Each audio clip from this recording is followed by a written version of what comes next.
Hi friends, this is Sai and welcome back to my rooftop garden. Now if you've been coming to this video from my previous videos, uh, you would be expecting a lot more greenery on the top with lots of vines and gourds growing, because that's how my garden was a month and a half back.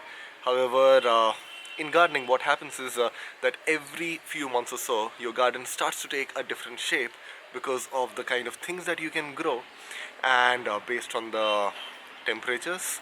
So now the garden is having a pretty different look. I like it this way.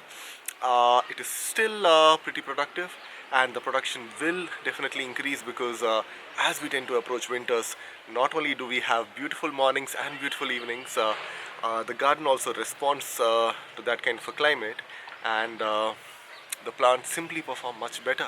So, the agenda for today is that I'll be taking you uh, for a small tour of my garden. I'll be showing you what's growing in my garden, and towards the end, I'll be sharing a few tips on how you should be thinking about gardening and how some of the permaculture principles can be integrated. I'll be talking about that towards the end of the video. So, let's just get going.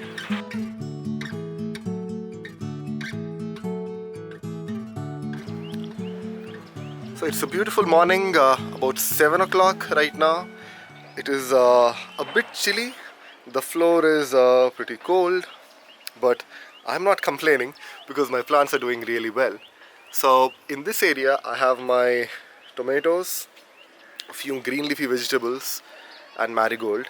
So these are different types of tomatoes. I really don't know the varieties because when I was planting this, the seedlings got mixed up, so really don't know. But let me just wait. Have not harvested anything, any tomatoes from here as of now. There are about 2 or 3 plants, so yep, they are turning ripe and probably should be harvested very soon. So this is about the tomatoes.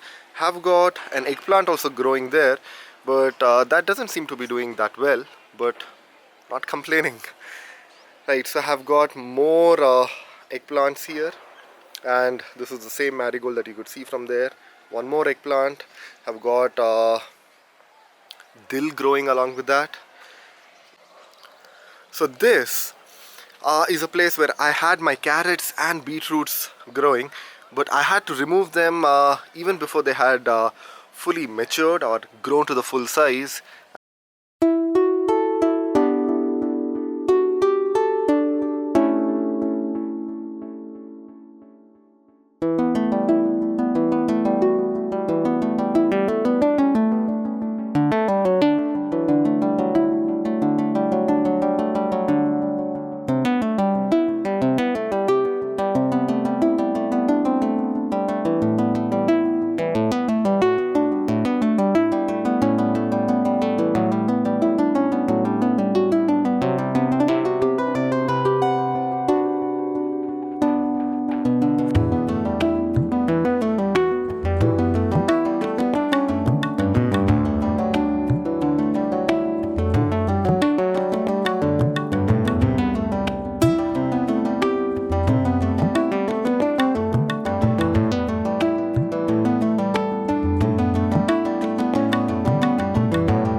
Now, uh, right now what's growing here is have got coriander here, and here you can see 2 aubergines.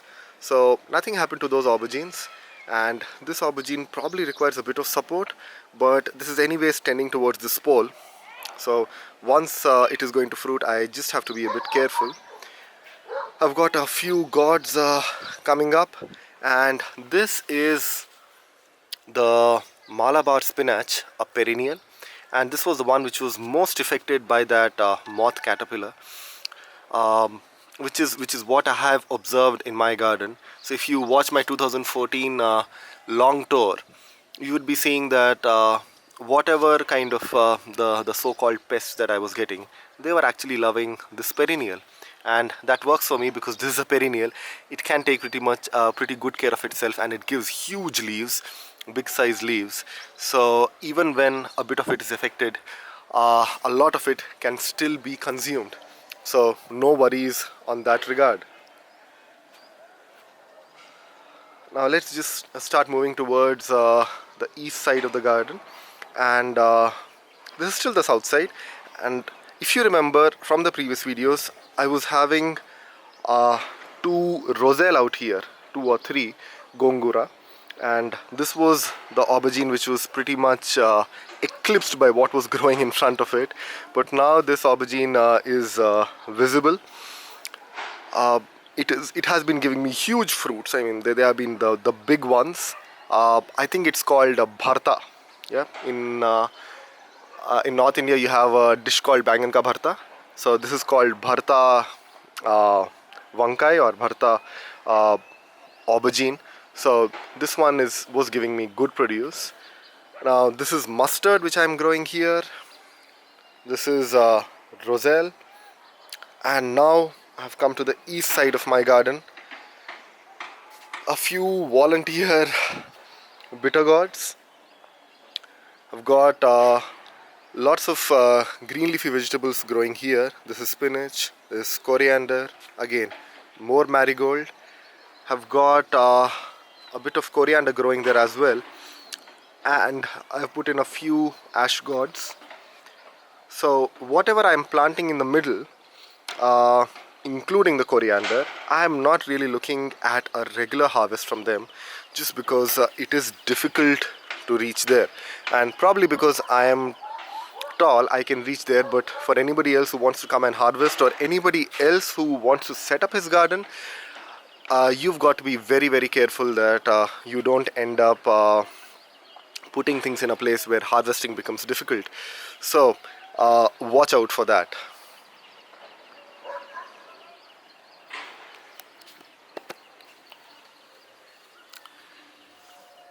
Now in this Syntex tank, I have tomatoes, lots of tomatoes, one chili plant, cabbages, capsicum,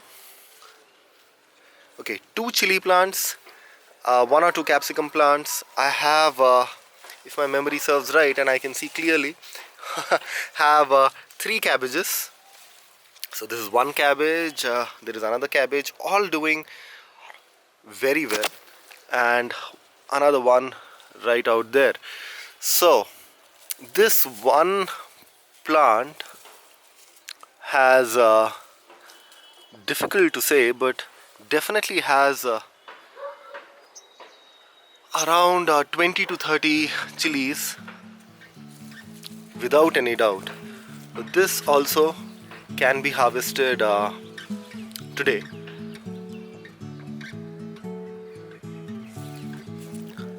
I generally tend to take videos before I do the harvest, because for a lot of people who are new to gardening, it is difficult to understand how a garden really works, because you have things growing and then you have to harvest them, because otherwise if you don't harvest them, they are not good to be used in food. Definitely they can be used for composting purposes and as a very good worm feed. However, essentially we are growing a garden so that we can have lots and lots of edible things out here. So once I harvest a lot of these things, the garden looks pretty empty. So that's the reason that I tend to make videos before I do the harvest. So this is marigold. I've got few more things growing here, few more veggies. Now have not been able to do proper watering out here because I was not available. So there are lots of things here which will be germinating pretty soon. I can see the seeds, but just waiting for the germination. So this is the north side of the garden, and I have got lots and lots of aubergines out here. I've got few marigolds going along with it, dill going along with it. So you can see lots of dill. Now marigolds, aubergines, dill, more marigolds, more marigolds here, and aubergines.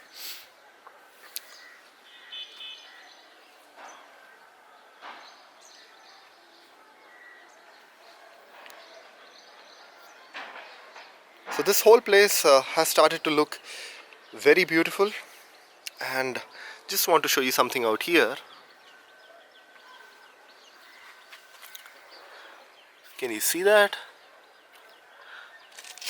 That's how the bird is making a nest.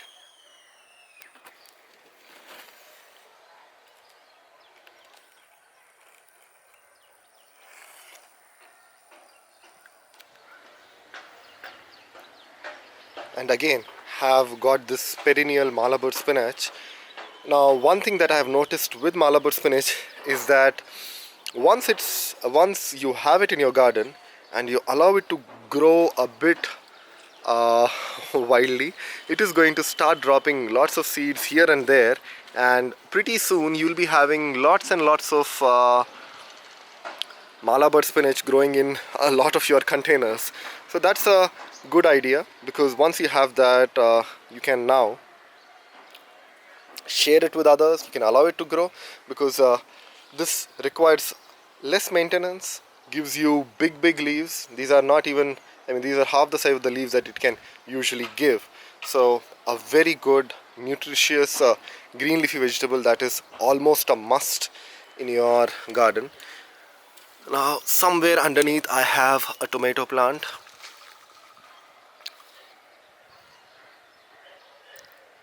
and this is the Indian borage.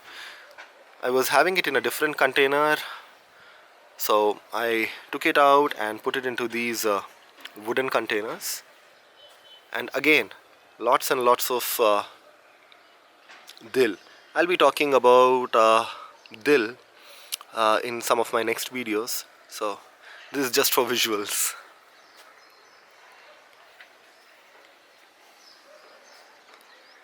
Now this is the north side of my garden, and you can see a lot of green leafy vegetables, a lot of coriander in these containers. A solitary corn doesn't work out that way, but that's the only one which came out, so just allowing it to come. Lots of coriander in these containers, and here are a few gourds which I don't think I purposefully planted, but if you remember some of my last videos, I was talking of how they drop their seeds, and if everything goes right, they start coming up on their own. So this is another one which is now going to go up and become a part of the trellis. So the east side of the garden was looking a bit different. This is the west side of the garden.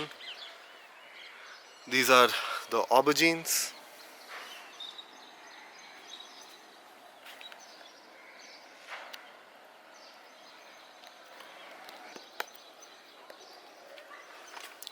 So these are sorrel leaves, which is known as chukakura in Telugu.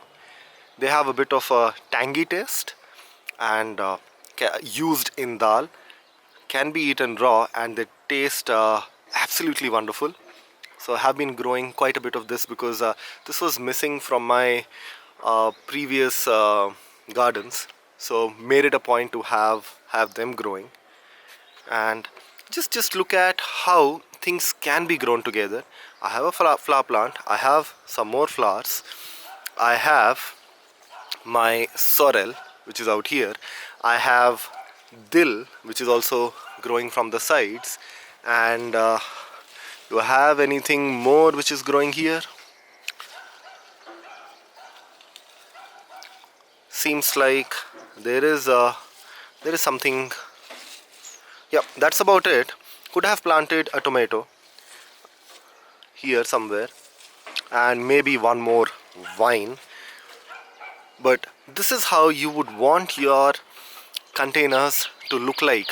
You can have something which is growing up, going all the way to the trellis. You have flowers, you have good ground covers, you have good green leafy vegetables growing here. You have things like dill, which are also helping you along with flowers to attract beneficial insects. And you can have maybe a tomato. So once these greens are harvested, it's your tomatoes and your aubergines which start coming up. So think of it in that way, that how a single box could look like. It need not be that you are just growing one plant per container. You can have multiple plants growing. You would have to be a bit careful though, because sometimes when in these kind of situations you start getting pests and insects and stuff, it might seem to be a bit challenging, especially if you are a newbie and you don't know what you are dealing with. Just yesterday I took out something from here, so I do accept that there is a bit of a challenge when you are trying to grow everything together, but what I've generally found out is that things grow very well when they are growing together, instead of having an isolated planting that most of the people tend to prefer. Just give it a shot. Just try to grow things together. They look really good. I mean, this is the difference between having a single flower and a bouquet of flowers. A bouquet of flowers always looks much better, much more aesthetically pleasing. So I've got more aubergines out here. Now these are all of the same variety, if I'm not wrong. So it's the same aubergine that you saw elsewhere, and because it was pretty young, it was not visible in my previous videos. However, now you can see a lot more aubergines. So again, I've got bitter gourd, and this is the side trellis. So these bitter gourds, I really would not mind if they go to the top trellis, but I would prefer having them on this side. So things like bitter gourds do pretty well on the sides as well. So this is the reason that these bitter gourds are being allowed to go to the side. So I have got more sorrel out here, more dill, a bit of amaranth here and there, and this is methi, that is fenugreek. Again, more bitter gourd and very healthy looking tomato plants. The tomatoes still need to come. Amaranth, I've got methi growing here, then more amaranth can be harvested, and this is dill.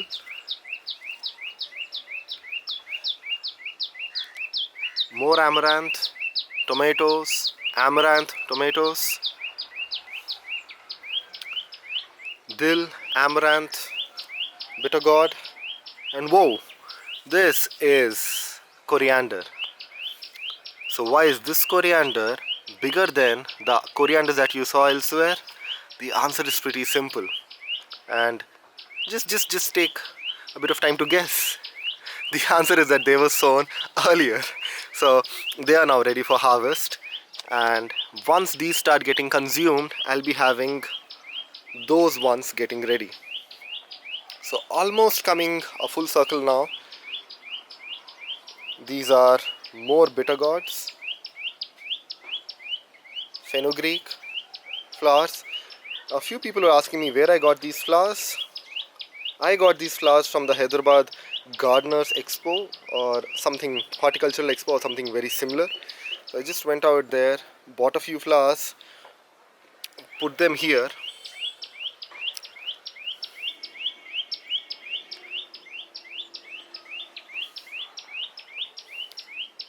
So aubergines and tomatoes require a bit of composting, I can see that. More aubergines, you can see that Malabar spinach out there, and the roselle.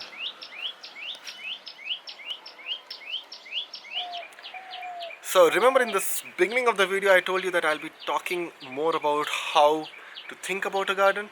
So let me begin that. Now, some of you, let's say, get inspired today, and there are lots of people who come back to me and say that I have been an inspiration for them to set up gardens, and I feel very happy listening to their comments, because one of the main intentions of setting up this garden was to let others know that gardening is not that difficult, and gardening can be done, and huge amounts of produce can be created. Rather, the amount of produce that you can create in a intensive garden outweighs whatever you can grow on a farm scale, considering the area and considering the effort that can be put on a home garden. And that's why we talk a lot about establishing home gardens. Now, let's say some of you get inspired and you want to put in lots of tomatoes, chilies, and aubergines.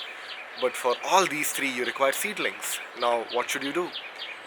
One thing that you could do is you could go out and buy the seedlings. There are nurseries which do sell these things, but usually you'll be restricted only to a single variety, because most of the nurseries do not keep multiple varieties.